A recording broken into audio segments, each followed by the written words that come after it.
الذي أرسله الله تعالى بالحق بشيرا ونذيرا وداعيا إلى الله بإذنه وسراجا منيرا. أما بعد فأعوذ بالله من الشيطان الرجيم. بسم الله الرحمن الرحيم.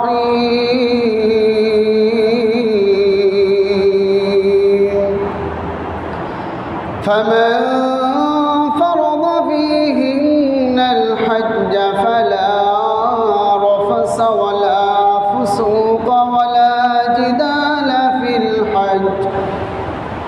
وقال رسول الله صلى الله عليه وسلم: من حج لله فلم يرفث ولم يفسق رجع كيوم ولدته أمه، أو كما قال عليه الصلاة والسلام.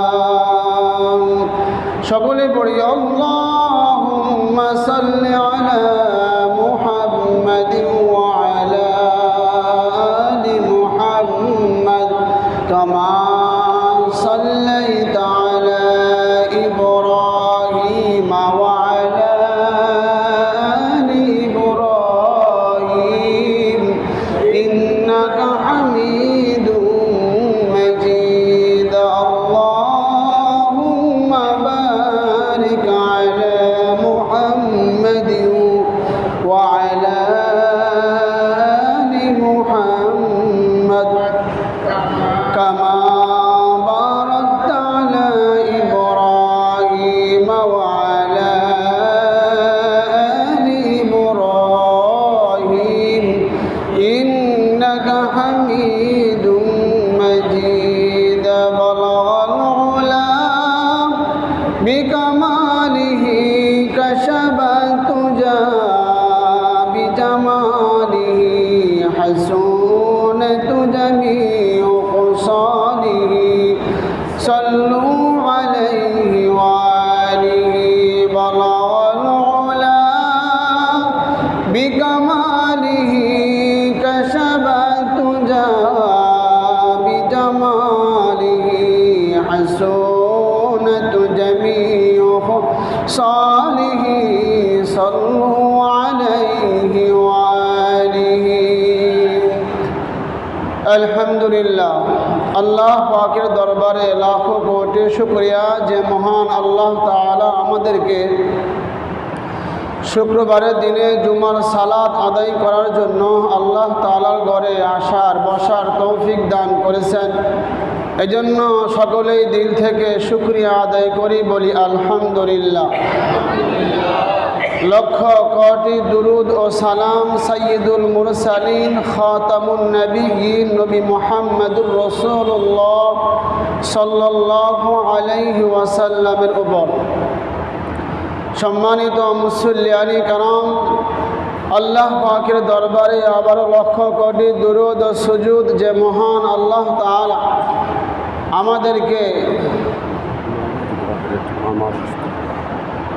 আমাদেরকে এই তীব্র গরমের মৌসুমে আল্লাহ তাআলার ঘরে আসার তৌফিক দান করেছেন। এজন্য মালিকের দরবারে আবারও শুকরিয়া আদায় করি, বলি আলহামদুলিল্লাহ। আল্লাহ পাক রব্বুল আলামিন পবিত্র কোরআনে কারীমে বলেছেন, যহরাল ফাসাদু ফিল বাররি ওয়াল বাহরি বিমা কাসাবাত আইদিন নাস। স্থলভাগে এবং জলভাগে যত বিপদ আপদ বালা মুসিবত হয়, বিমা কাসাবাত আইদিন নাস, সবগুলো হলো মানুষের হাতের কামাই। বাংলাদেশের ইতিহাসে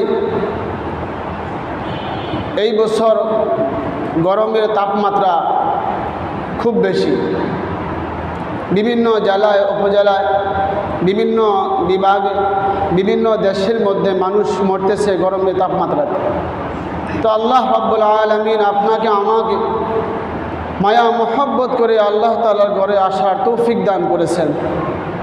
ইতিমধ্যেই সারা বাংলাদেশে বহু জেলায়, বহু থানায়, বহু গ্রামে, বহু বিভাগে যে নামাজ পড়ানো হয়েছে ইস্তিসকা নামাজ, ওই নামাজটা পড়া হয় যখন যদি না আসে বৃষ্টি, ওই বৃষ্টির না আসার মুহূর্তে ওই নামাজটা পড়া হয়। রাসূলুল্লাহ সাল্লাল্লাহু আলাইহি ওয়াসাল্লামের একটা গুরুত্বপূর্ণ সুন্নত। তো আল্লাহ পাক রব্বুল আলামিন আমাদেরকে এই গরমের মৌসুমে আল্লাহ তাআলার ঘরে আসার তৌফিক দান করেছেন। এজন্য আবারও বলি আলহামদুলিল্লাহ। সম্মানিত মুসল্লিয়ানি কারাম, আমার বয়ানের বিষয়বস্তু চলছিল হজের গুরুত্ব ও ফজিলত সম্পর্কে। গত শুক্রবারেই হজের প্রথম পর্ব সম্পর্কে আলোচনা করা হয়েছে। আজকে হলো হজের গুরুত্ব ও ফজিলত সম্পর্কে দ্বিতীয় পর্ব। গত জুমায় আপনাদের সামনে হজের সম্পর্কে 6টা কথা বলেছি। আজকে হলো হজের দ্বিতীয় পর্ব, 7 নম্বর কথা। হজের ব্যাপারে 7 নম্বর কথা। হজের নিয়ম কানুনগুলা রাসূলুল্লাহ সাল্লাল্লাহু আলাইহি ওয়াসাল্লামের সুন্নাহ থেকে শিখে নেওয়া। নাসাই শরীফের 362 নম্বর হাদিস, قال رسول الله صلى الله عليه وسلم خذوا مناسككم فإني لا أدري لعلي لا أحج بعد عامي هذا। নবী সাল্লাল্লাহু আলাইহি ওয়াসাল্লাম বলেন, আমার জানা নাই, আমার মনে হয় এই বছর পর আমি আর হজ করতে পারবো না। হজের নিয়ম কানুনগুলা তোমরা শিখে নাও। তো নবী সাল্লাল্লাহু আলাইহি ওয়াসাল্লাম তো এখন দুনিয়াতে নাই। নবী সাল্লাল্লাহু আলাইহি ওয়াসাল্লাম আমাদেরকে যেইভাবে হজের নিয়ম কানুনগুলো শিখিয়েছেন, হাদিসের কিতাবে লেখা আছে, কোরআনে লেখা আছে, ওইভাবে আমরা উলামাই কেরামের কাছ থেকে নিয়ম কানুনগুলো শিখে নিব। আল্লাহ কবুল করেন। হজের ব্যাপারে 8 নম্বর কথা, হজে গিয়ে আমরা 3টা কাজ করব না। যারা হজে যাবেন, যাদেরকে আল্লাহ কবুল করবেন, হজে গিয়ে 3টা কাজ করা নিষিদ্ধ। সূরা বাকারার 197 নম্বর আয়াতে আল্লাহ বলেন, ফামান ফারাদা ফীহিন্নাল হজ্জ ফালা রাফাসা ওয়ালা ফুসুকা ওয়ালা জিদালা বিল হজ্জ। হজের মাসগুলোর মধ্যে যারা নিজেদের উপরে হজ করাকে অবধারিত করেছেন, তারা হজে গিয়ে 3টা কাজ করা নিষিদ্ধ। 1 নম্বর হলো অশ্লীল কথা বলা যাবে না, 2 নম্বর হলো অশ্লীল কাজ করা যাবে না, 3 নম্বর হলো ঝগড়া ফাসাদ করা যাবে না। হজে গিয়ে 3টা কাজ একবারে সম্পূর্ণ নিষিদ্ধ। এই 3টা কাজ একেবারেই করা যাবে না। অশ্লীল কথা বলা, অশ্লীল কাজ করা, ঝগড়া ফাসাদ করা। আল্লাহ হেফাজত করেন। হজের ব্যাপারে 9 নম্বর কথা, যারা আমরা হজ করার নিয়ত করব, আমরা হজ্জে তামাত্তু করার নিয়ত করব। অনেক হাজিকে জিজ্ঞাসা করলে, প্রশ্ন করলে, ভাই কই যান? বলে হজে যাই। এহরাম বাঁধছেন কেন? বলে হজের জন্য। বাংলাদেশের হাজি ক্যাম্প থেকে সাধারণত যে সমস্ত বাংলাদেশের হাজি সাহেবরা এহরাম বাঁধে সব উমরার জন্য, প্রথমে ভুল করে ফেলে। যারা এখন বর্তমানে হজে যাবেন এদেরকে আগে বাংলাদেশের হাজি ক্যাম্প থেকে এহরাম বাঁধার পরে উমরার নিয়তে এরা এহরাম বাঁধবে। উমরা করার পর তারপর তারা বড় হজ করবে।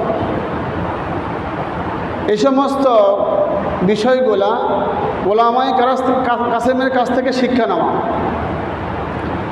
তো যে সমস্ত হাজি সাহেবরা বাংলাদেশের হাজি ক্যাম্প থেকে এহরাম বাঁধে সব উমরার জন্য এহরাম বাঁধে। হজ্জে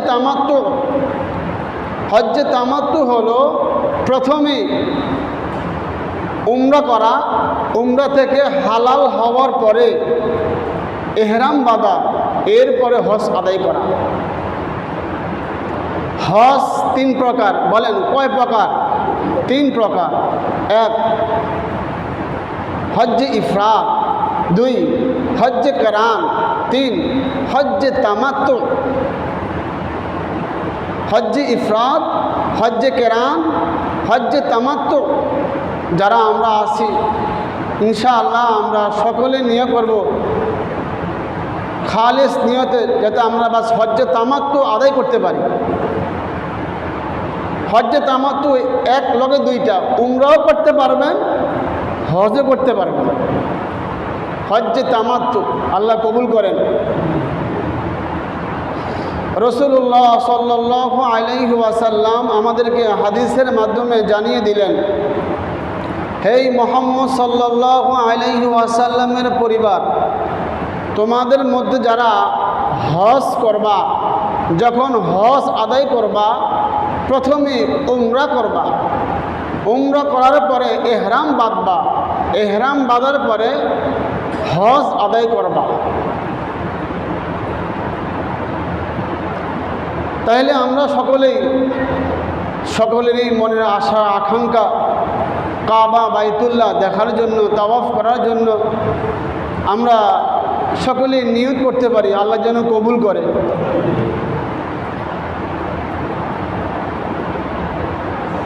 হজ এবং হজের ফজিলত সম্পর্কে ফজিলত সহিহ বুখারীর 1521 নম্বর হাদিস, قال رسول الله صلى الله عليه وسلم من حج لله فلم يرفث ولم يفسق رجع كيوم ولدته أمه। রাসূলুল্লাহ সাল্লাল্লাহু আলাইহি ওয়াসাল্লাম বলেন, যেই ব্যক্তি হজে গিয়ে অশ্লীল কথা না বলে, অশ্লীল কাজ না করে, ঝগড়া ফাসাদ না করে, যদি সে এইভাবে হজকে সম্পূর্ণ করার পরে বাংলাদেশে আসে, মা সন্তানকে জন্ম দিলে সন্তান যেমন নিষ্পাপ হয়ে দুনিয়াতে আগমন করে, ওই রকম হাজি সাহেব তার সারা জিন্দেগির গুনাহ থেকে পরিষ্কার হয়ে নিষ্পাপ হয়ে বাংলাদেশে আগমন করে। সুবহানাল্লাহ। শর্ত হলো হজে গিয়ে অশ্লীল কথা বলা যাবে না, অশ্লীল কাজ করা যাবে না, ঝগড়া ফাসাদ করা যাবে না। বিশেষ করে আমাদের যারা বাংলাদেশি হাজি সাহেবরা সবসময় লেগেই থাকে, সহ্য হয় না। যদি পাথরে চুমা যদি না দিতে পারে তো মার শুরু করে দেয়। মনে রাখবেন, পাথরে চুমা দিতে গিয়ে যদি অন্য হাজিকে কষ্ট দেওয়া হয়, আর ওই হাজিকে কষ্ট দিয়ে চুমা দেওয়ার দরকার নাই। পাথরে চুমা দিলে হজ হবে, পাথরে চুমা না দিলে হজ হবে না, কথা এমন না। যদি সুযোগ পান একটা চুমা দিবেন, যদি সুযোগ না পান চুমা দেওয়ার দরকার নাই, খালি স্পষ্ট করবেন স্পর্শ করলেই আল্লাহ তাআলা সারা জিন্দেগির গুনাহ আল্লাহ মাফ করে দিবেন, সুবহানাল্লাহ। কিন্তু তাওয়াফ করার সময় বারবার চান্স নেবেন, বারবার চান্স নেবেন, তাকাবেন, সুযোগ নেবেন যে আমি একটু সুযোগ পাইলে সুন্দর মতন আমি একটা চুমা দিব। যদি চান্স পান, যদি সুযোগ পান, সুযোগ আপনার হয়, তাহলে একটা চুমা দিবেন। যদি না পারেন তাহলে দেওয়ার দরকার নাই। কাউকে ধাক্কা দিয়ে, কাউকে আঘাত করে, কারো কষ্ট দিয়ে পাথরে চুমা দেওয়া দরকার নেই। সুযোগ পাবেন তো চুমা দিবেন, সুযোগ পাবেন না তো দিবেন না। কারণ হজে গিয়ে অশ্লীল কথা বলা যাবে না, অশ্লীল কাজ করা যাবে না, ঝগড়া ফাসাদ করা যাবে না। এমনকি স্বামী স্ত্রী হজে গিয়া যেসব কথা স্বামী স্ত্রী অন্য সময় বলা জায়েজ, হজে গিয়া ওই সব কথা বলা যাবে না। যে সমস্ত কথা স্বামী স্ত্রী অন্য সময় বাস বলা জায়েজ, হজে গিয়া ওই সমস্ত কথা বলা যাবে না। খুব খেয়াল করা। আল্লাহু আকবার। তিরমিজি শরীফের 811 নম্বর হাদিস, قال رسول الله صلى الله عليه وسلم من حج لله فلم يرفث ولم يفسق। রাসূলুল্লাহ সাল্লাল্লাহু আলাইহি ওয়াসাল্লাম বলেন, যেই ব্যক্তি হজে গিয়ে অশ্লীল কথা না বলে, অশ্লীল কাজ না করে, ঝগড়া ফাসাদ না করে, কোনো গুনাহের পাপাচার কাজ না করে, তো আল্লাহ পাক রব্বুল আলামিন তার হজ করার পূর্বের সমস্ত গুনাহ আল্লাহ মাফ করে দিবেন, সুবহানাল্লাহ। গুফির লাহু মা তাকদ্দামা মিন যামবিহি। হজ করার পূর্বের তার সমস্ত গুনাহ আল্লাহ মাফ করে দিবেন। শর্ত একটাই, অশ্লীল কথা বলা যাবে না, অশ্লীল কাজ করা যাবে না, ঝগড়া ফাসাদ করা যাবে না, একদম সম্পূর্ণ নিষেধ। বুখারী শরীফের 26 নম্বর হাদিস, রাসূলুল্লাহ সাল্লাল্লাহু আলাইহি ওয়াসাল্লামকে এক ব্যক্তি প্রশ্ন করলেন, ইয়া রাসূলুল্লাহ সাল্লাল্লাহু আলাইহি ওয়াসাল্লাম, আল্লাহ তাআলার কাছে সবচেয়ে শ্রেষ্ঠ আমল কোনটা? রাসূলুল্লাহ সাল্লাল্লাহু আলাইহি ওয়াসাল্লাম বললেন, আমানতু বিল্লাহ, আল্লাহর প্রতি ঈমান আনা, আর মুহাম্মদ সাল্লাল্লাহু আলাইহি ওয়াসাল্লামের প্রতি ঈমান আনা। এটা হলো শ্রেষ্ঠ আমল। আবার প্রশ্ন করলেন, ইয়া রাসূলুল্লাহ, এরপরে শ্রেষ্ঠ আমল কোনটি? রাসূলুল্লাহ সাল্লাল্লাহু আলাইহি ওয়াসাল্লাম বলেন, আল জিহাদু ফি সাবিলিল্লাহ, আল্লাহর রাস্তায় জিহাদ করা শ্রেষ্ঠ আমল। এরপর আমার প্রশ্ন করলেন, হে আল্লাহর রাসূল, এরপরে শ্রেষ্ঠ আমল কোনটা? রাসূলুল্লাহ সাল্লাল্লাহু আলাইহি ওয়াসাল্লাম বলেন, হজ্জুল মাবরুর, কবুল হজ শ্রেষ্ঠ আমল। যাদের হজ কবুল হয় ওই হজটার নাম হলো কবুল হজ, হজ্জে মাবরুর। অনেকের হজ কবুল হয় না, হয় টাকায় সমস্যা, না হয় ব্যক্তি সমস্যা। হয় টাকায় সমস্যা, টাকাতে ভেজাল আছে, না হয় ব্যক্তিতে সমস্যা আছে। অনেক হাজী সাহেবের হজ হয় না।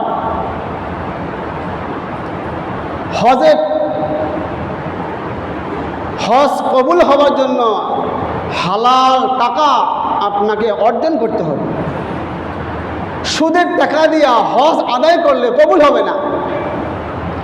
ঘুষের টাকা দিয়া হজ করলে কবুল হবে না।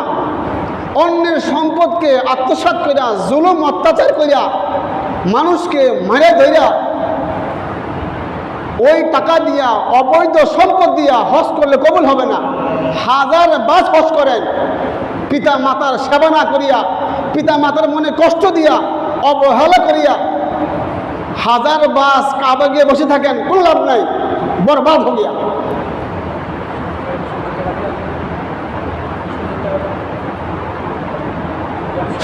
টাকা দিয়া হজ করা, সুদের টাকা দিয়া ব্যবসা বাণিজ্য করা, সুদের টাকা দিয়া মসজিদ নির্মাণ করা, সুদের টাকা দিয়া মানুষকে দান করা, সুদের টাকা দিয়া মসজিদ নির্মাণ করা, মাদ্রাসা নির্মাণ করা, মানুষকে খাওয়ানো, সব বৃথা, সব বৃথা। তাই হারাম টাকা দিয়া, অবৈধ টাকা দিয়া আপনি যাবেন হজে, এই হজ আপনার কবুল হবে না। সাবধান, সাবধান। এখন বর্তমান সময়ের মধ্যে হজ করতে 4 লাখ, 5 লাখ, 6 লাখ, 7 লাখ, 8 লাখ টাকা লাগে। যদি মনে করেন 7 লাখ টাকা আপনার খুব ভালো, 1 টাকা বা 1টা পয়সা আপনার অবৈধ, হজ শেষ। হজের টাকা দিয়া ব্যবসা করলে হবে? বলেন হবে? আরে বলেন হবে? হবে না। হজের টাকা, সুদের টাকা দিয়া সন্তানকে বিদেশ পাঠাইছেন, খুব সাবধান, খুব সাবধান। আপনি যে লোন নিয়া, আপনি যে কিস্তি উড়াইয়া আপনার সন্তানকে বিদেশ পাঠাইছেন, বিদেশে কর্ম করার জন্য পাঠাইছেন, টাকাটা কি আপনার জন্য হারানো হবে? আমার কথা বিশ্বাস করেন আর না করেন, কয়েকটা আলেমকে জিজ্ঞাসা করবেন যে হুজুর, আমার সন্তানটা কিস্তিতে টাকা নিয়া, লোনে টাকা নিয়া, সুদে টাকা নিয়া হজে পাঠাইছি, হুজুর বলেন তো ওই টাকাটা আমার সন্তান ওখানে গিয়া যে টাকাটা কামাই করতেছে, বা আমার সন্তান সুদের টাকা দিয়া, ঘুষের টাকা দিয়া, কিস্তির টাকা দিয়া, লোনের টাকা দিয়া সরকারি চাকরিতে জয়েন করেছে, স্কুলে জয়েন করেছে, কলেজে জয়েন করেছে, বলেন তো হুজুর ওই টাকাটা হালাল না হারাম? সত্য ওনারা দিবে। সাবধান, সাবধান।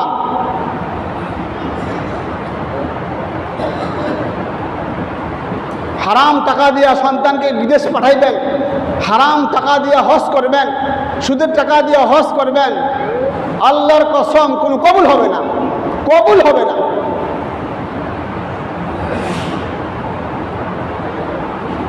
সুদের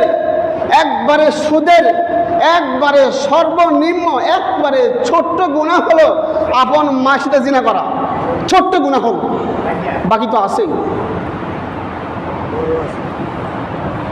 যারা এখানে সুদ বক্ষণ করেন, যারা এখানে সুদকে বক্ষণ করেন, আজ রাত্রে গিয়া বললোকে না ঘুমাইয়া মারলো ঘুমায়েন।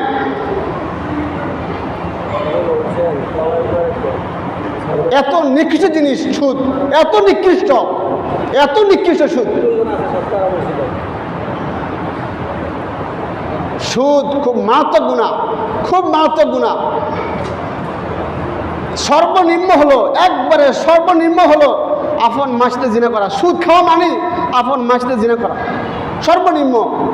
বিশ্বাস হয় আর না হয়, ঠিক হোক আবার না ঠিক হোক, কোরআনে আছে, হাদিসে আছে, বাস দেখলেন যে আমাকে হুজুর কইছে ঠিক আছে কিনা, বা ইউটিউব আছে, বাস সার্চ করলে পাই দেবেন আমার চ্যানেল, ওখানে পাইবেন।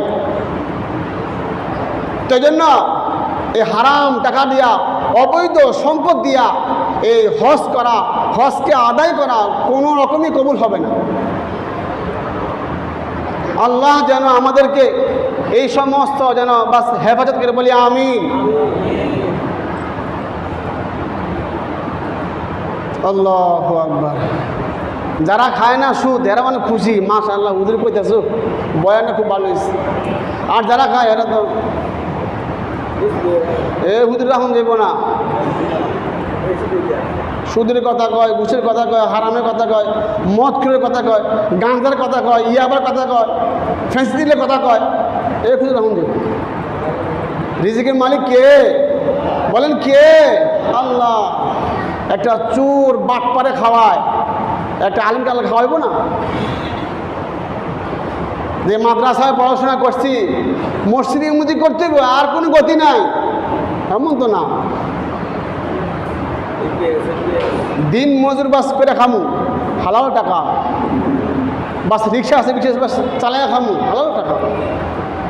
এখানে বৈশা হক কথা বলেন যাব না। তাই হারাম টাকা দিয়া, অবৈধ সম্পদ দিয়া মসজিদ নির্মাণ করা, মাদ্রাসা নির্মাণ করা, হজকে আদায় করা, মানুষকে দান করা, কাপড় চোপড় দেওয়া সম্পূর্ণ হারাম, কোনো সব নেই। আমি প্রায় বয়ানে বলি, আমার কাছে 100 টাকা আছে অরিজিনাল, কিন্তু আপনার কাছে 500 টাকা আছে জাল নোট। আমি চা দোকানে গিয়া, হোটেলে গিয়া টেবিলের উপরে থাপ্পড় দিয়ে বলতে পারবো, ভাই 1 কাপ চা দিয়ে আমাকে। কেন? বলে আমার টাকাটা খুব পিওর, নাম্বার, হালাল টাকা, একবারে জাল নোট না, অরিজিনাল নোট 100 টাকা। কিন্তু আপনার কাছে 500 টাকা আছে জাল নোট, কইতে পারবেন না, পারবেন না। ছোটোর মতন গিয়া, ভাই এক কাপ চা দিবেন, ছোটোর মতন। কারণ যদি ধরা খায় দেখা,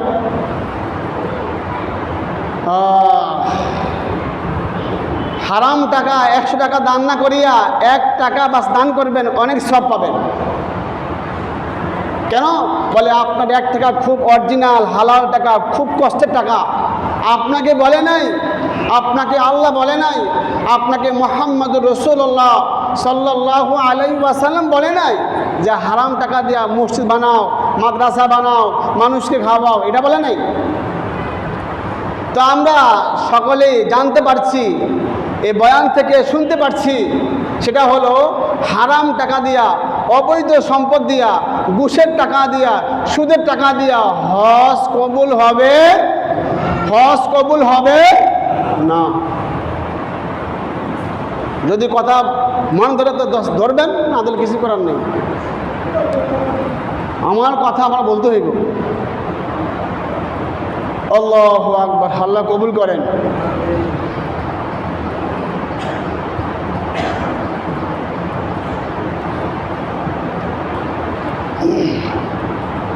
সহিহ বুখারী 1773 নম্বর হাদিস, قال رسول الله صلى الله عليه وسلم الحج المبرور ليس له جزاء إلا الجنة।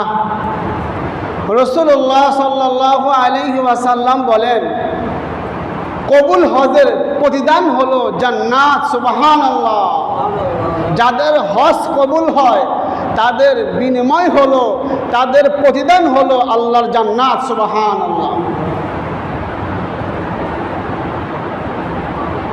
এজন্য মুহতারাম হাজরিন, যুবক ভাইরা, বৃদ্ধ বাবাজিরা, যারা কথাগুলো শ্রবণ করতেছেন, যারা শুনতেছেন, ঘুমায়েন না, ঘুমায়েন না। হালাল টাকা দিয়া হজকে আদায় করবেন, হালাল টাকা দিয়া হজকে আদায় করবেন। আমার 7 লাখ টাকা আছে, পুরা হালাল, পুরা কষ্টের টাকা। মনে করেন 1 লাখ টাকা আমার অবৈধ। কেন? কার কাছ থেকে সুদে নিছি, বা ঘুষ খাইছি, বা জমি বাস নিয়ে ফেলাইছি, হজ কবুল হবে না।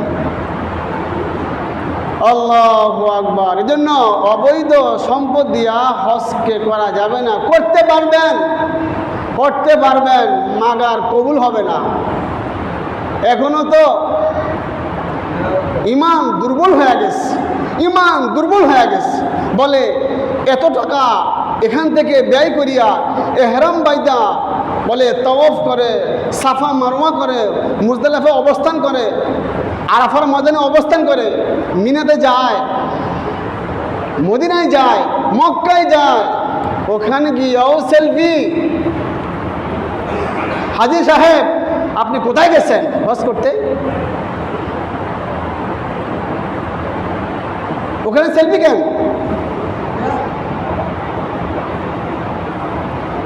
লাব্বাইক আল্লাহুম্মা লাব্বাইক। আপনারা দেখেন, লাব্বাইক আল্লাহুম্মা লাব্বাইক, দরকারটা কি আপনার ওখানে সেলফি দেওয়া? প্রথম উমরা পালন করলাম, আলহামদুলিল্লাহ, চোরের ঘরে চোরেরা সব দিচ্ছে কে রে?